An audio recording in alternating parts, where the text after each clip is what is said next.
CU 6 semester history general DSC B2 suggestion 2025।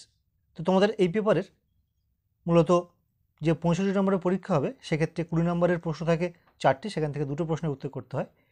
তো সেই 4টি প্রশ্নের ক্ষেত্রে আমি মোট এখানে 8টি গুরুত্বপূর্ণ প্রশ্ন রেখেছি, যার মধ্যে প্রথম 5টি অত্যন্ত গুরুত্বপূর্ণ। তো সেই 5টি প্রশ্ন তোমরা দেখে নাও। যার প্রথম প্রশ্ন দেখো, জার্মানির ধর্মসংস্কার আন্দোলনের কেন্দ্রীয় ব্যক্তিরূপে মার্টিন লুথারের সাফল্য নির্ধারণ করো। এই প্রশ্নটা একটু ঘুরিয়েও আসতে পারে, এমনভাবে আসতে পারে যে ইউরোপের ধর্মসংস্কার আন্দোলন তথা জার্মানির ধর্মসংস্কার আন্দোলনে মার্টিন লুথারের ভূমিকা আলোচনা করো।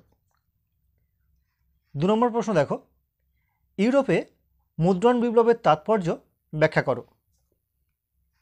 3 নম্বর প্রশ্ন দেখো, কেন ইতালি তথা ফ্লোরেন্স বিশেষভাবে নবজাগরণ শুরু হয়েছিল ফ্লোরেন্সে। এই প্রশ্নটি এমনও হতে পারে যে কেন প্রথম ইউরোপের মধ্যে ইতালিতেই প্রথম নবজাগরণ দেখা দিয়েছিল। 4 নম্বর প্রশ্ন দেখো, ষোড়শ শতকীয় ইউরোপীয় অর্থনীতির উপর মূল্য বিপ্লবের প্রভাব আলোচনা করো। এবং 5 নম্বর প্রশ্ন দেখো, বিজ্ঞান বিপ্লব বলতে কি বোঝো, ইউরোপের উপর এর প্রভাব আলোচনা করো। তো এই 5টি প্রশ্ন কিন্তু এই দেখো, এই যে টপ 1, 2, 3, 4, 5 যে 5টি প্রশ্ন তোমাদের রেখেছি, এই 5টি প্রশ্ন অত্যন্ত গুরুত্বপূর্ণ প্রশ্ন। তো এই 5টি প্রশ্ন ছাড়াও আমি অতিরিক্ত 3টে প্রশ্ন রেখেছি, সেগুলো দেখে নাও। 6 নম্বর প্রশ্ন দেখো, ষোড়শ শতকে ইউরোপের বাণিজ্যিক কার্যকলাপ ভূমধ্যসাগর থেকে আটলান্টিক মহাসাগরে যাওয়ার কারণ কী ছিল। 7 নম্বর প্রশ্ন দেখো, ইউরোপে সামন্ততন্ত্র থেকে ধনতন্ত্রের উত্তরণ এই প্রসঙ্গে যুগ সন্ধিক্ষণের যে বিতর্ক তা আলোচনা করো। দেখো তোমাদের একটা কথা বলি, তোমাদের এবছরে এই পেপারে তোমাদের যে সিলেবাস রয়েছে সেই সিলেবাসে একাধিক বিপ্লব রয়েছে, যেমন মুদ্রণ বিপ্লব, মূল্য বিপ্লব, বিজ্ঞান বিপ্লব, বাণিজ্য বিপ্লব। তো তোমাদের এই বিপ্লব থেকে কিন্তু একটি প্রশ্ন আসছেই আসছে। তো তোমাদের 8 নম্বর কোশ্চেন দেখে নাও 20 নম্বরের, ইউরোপে বাণিজ্য বিপ্লব সম্পর্কে একটি প্রবন্ধ লেখো।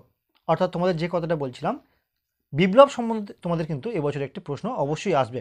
অর্থাৎ 4টি যে বিপ্লব রয়েছে, বাণিজ্য বিপ্লব, মূল্য বিপ্লব, বিজ্ঞান বিপ্লব এবং মুদ্রণ বিপ্লব, এই 4টি বিপ্লব তোমরা যদি করে থাকো তাহলে কিন্তু একটি প্রশ্ন বা 2টি প্রশ্ন তোমার কিন্তু কমন পেয়ে যাবে।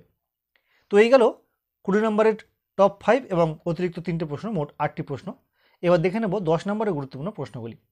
দেখো 10 নম্বর তোমাদের পরীক্ষায় 2টি প্রশ্ন থাকে, সেখান থেকে তোমাদেরকে একটি প্রশ্নের উত্তর করতে হয়। তো আমি 4টি প্রশ্ন রেখেছি 10 নম্বরের জন্য, তোমরা এই 4টি প্রশ্ন অবশ্যই করো। যার প্রথম প্রশ্ন দেখো, নতুন বিশ্বে স্পেনীয় সাম্রাজ্য কিভাবে একটি বিশাল ও স্থায়ী খনি অঞ্চল ভিত্তিক জনসমাজে পরিণত হয়েছিল। 2 নম্বর প্রশ্ন দেখো, সামন্ততন্ত্রের পতন সংক্রান্ত বিতর্ক আলোচনা করো। 3 নম্বর প্রশ্ন দেখো, ধ্রুপদী সাহিত্য পুনরাবিষ্কারে কিভাবে ইউরোপীয় রেনেসাঁসকে প্রভাবিত করেছিল। এবং 4 নম্বর প্রশ্ন দেখো, ইংল্যান্ডে শিল্প বিপ্লব কেন প্রথম হয়েছিল।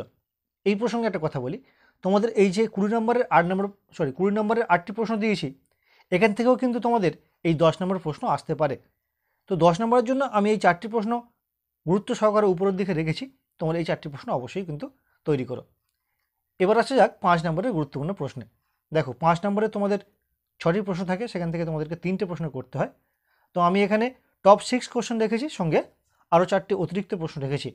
তো প্রথম দেখে নেওয়া যাক টপ 6 কোশ্চেন। টপ 6 কোশ্চেনের মধ্যে আচ্ছা, এই যে প্রশ্নটি রয়েছে দেখে নাও, সামন্ততন্ত্রের সংকট বলতে কী বোঝো। এটি কিন্তু টপ 6-এর মধ্যে নয়, এটি শেষের দিকের প্রশ্ন, প্রথমে লেখা হয়ে গেছে। এটিকে তোমরা 10টার মধ্যে 10 নম্বর প্রশ্ন হিসেবে রেখো। দ্বিতীয় প্রশ্ন দেখো, ইউরোপীয় শিল্প স্থাপত্যের উপর রেনেসাঁস মানবতাবাদের প্রভাব কী ছিল। আচ্ছা, আমি 10টা প্রশ্ন আগে বলে দিই, সেই 10টা প্রশ্ন বলার পর দেখিয়ে দেবো কোন 5টা গুরুত্বপূর্ণ প্রশ্ন। তো প্রথম প্রশ্ন কী ছিল দেখে নাও, সামন্ততন্ত্রের সংকট বলতে কী বোঝো। দ্বিতীয় প্রশ্ন, ইউরোপীয় শিল্প স্থাপনের উপর রেনেসাঁস মানবতাবাদের প্রভাব। 3 নম্বর প্রশ্ন দেখো, অ্যানাব্যাপটিস্ট কারা ছিলেন। 4 নম্বর প্রশ্ন, নিকোলো মেকিয়াভেলি সম্পর্কে একটি সংক্ষিপ্ত টিকা লেখো। 5 নম্বর প্রশ্ন দেখো, উত্তরের মানবতাবাদীদের অন্যতম পুরোধা ইরাসমাস সম্পর্কে একটি সংক্ষিপ্ত টিকা লেখো। এই প্রশ্নটা একটু ঘুরিয়েও আসতে পারে, মানবতাবাদী ইরাসমাস সম্পর্কে একটি টিকা লেখো। 6 নম্বর প্রশ্ন দেখো, ইউরোপের অর্থনীতির উপর ব্ল্যাক ডেথ অর্থাৎ কৃষ্ণ মৃত্যু বা কালো মৃত্যুর প্রতিক্রিয়া কী ছিল। পরের প্রশ্ন দেখো, ম্যানর ব্যবস্থা বলতে কি বোঝো। 8 নম্বর কোশ্চেন দেখো, সপ্তদশ শতকের ইউরোপে একটি গুরুত্বপূর্ণ অর্থনৈতিক কেন্দ্র হিসাবে আমস্টারডামের উত্থানের কারণ আলোচনা করো। 8 নম্বর প্রশ্ন দেখো, 9 নম্বর প্রশ্ন, উত্তর মানবতাবাদ বলতে কি বোঝো। এবং 10 নম্বর প্রশ্ন দেখো, আফ্রিকায় দাস ব্যবসায় ইউরোপের দেশগুলি কিভাবে যুক্ত হয়ে পড়েছিল।